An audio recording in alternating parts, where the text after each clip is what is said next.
Last night on our Limitless calls with Keaton, he had Cody Sanchez come on our call and talk to us about buying businesses and the steps and, what to look for and how to buy the business that's right for you, right? I just want to say that I've literally been obsessed with Cody Sanchez since she started creating content, and there's just something about her. Maybe because she's Latina, I don't know. But she's super down to earth. She's funny as hell, the things that she says is funny to me. And, she's just real, right?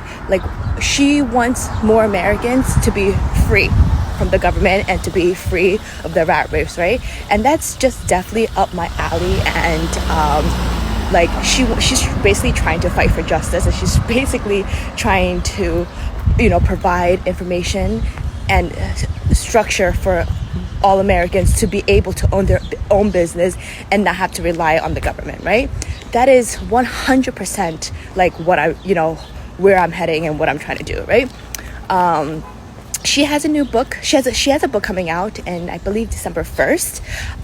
And she's going to do a whole launch thing. And I'm just very excited for her book. We already pre-ordered the book, and she's just going to be full of